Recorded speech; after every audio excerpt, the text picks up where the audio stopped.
Dans la région désertique de Zinder, au Niger, il existe une histoire que les anciens racontent encore avec un frisson dans la voix.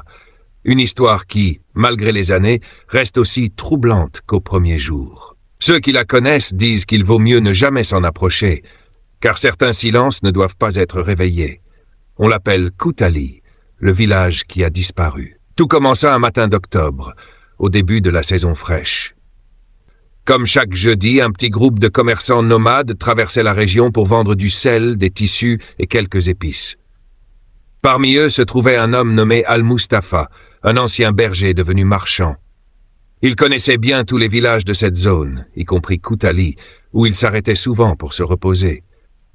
Cependant, quelque chose d'étrange les frappa dès qu'ils s'en approchèrent. La piste menant au village paraissait inhabituellement calme. Aucun cri d'enfant, aucun bruit de chèvre, aucun signe de vie. Les marchands ralentirent leur marche, surpris par ce silence pesant.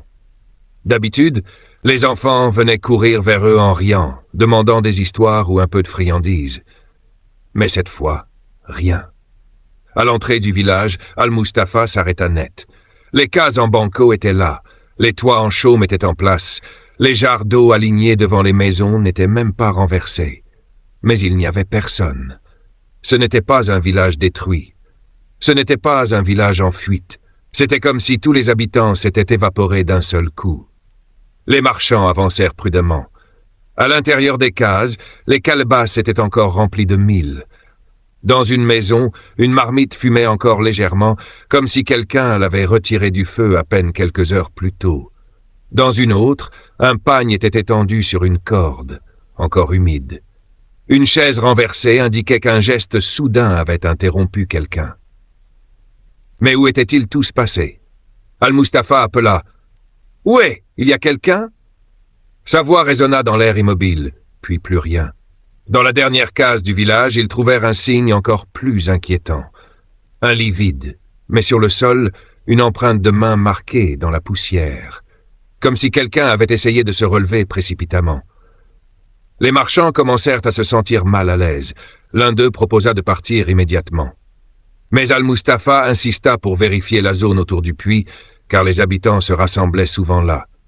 Quand ils arrivèrent au puits, ils découvrirent un seau encore rempli à moitié d'eau. Le puits était intact, la corde bien attachée, rien d'anormal.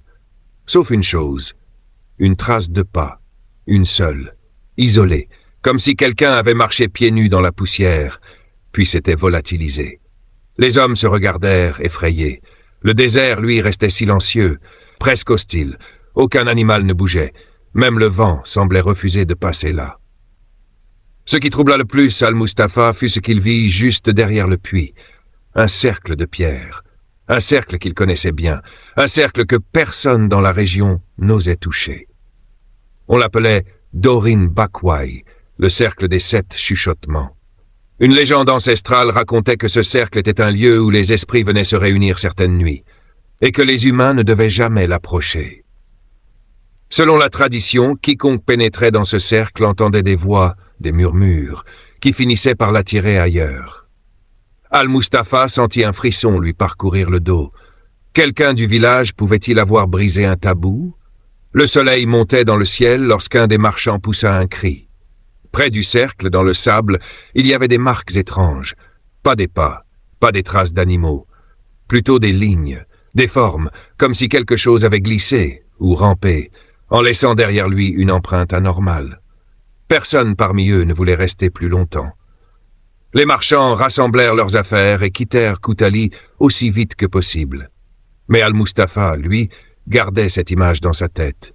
Celle d'un village parfaitement intact, abandonné en un instant, sans lutte, sans bruit, sans témoin.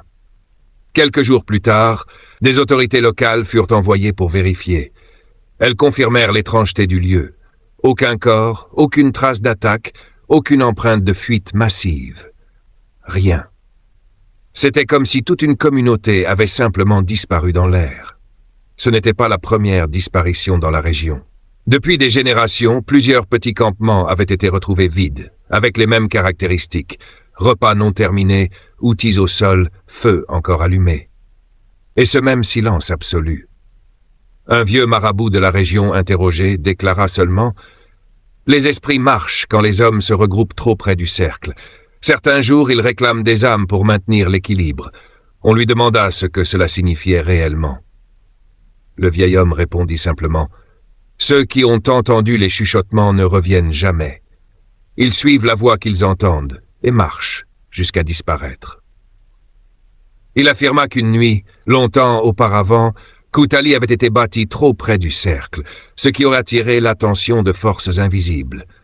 Et lorsque les esprits marchent, disait-il, ils ne laissent aucune trace. Pendant des mois, personne n'osa retourner près de Koutali. Certains marchands changèrent totalement de route. D'autres faisaient des détours de plusieurs jours pour éviter même de passer à proximité. Pourtant une nuit, un jeune homme de la région, motivé par le courage, ou la folie, décida d'y aller seul. Il voulait filmer le village déserté pour prouver que tout cela n'était qu'une légende. Son nom était Moussa. Moussa partit au coucher du soleil, une lampe torche à la main et son téléphone chargé. Il marcha pendant des heures dans les dunes. Arrivé au village, il trouva exactement ce dont tout le monde parlait, les cases, les ustensiles, les vêtements, tout intact, comme si quelqu'un devait revenir d'un moment à l'autre.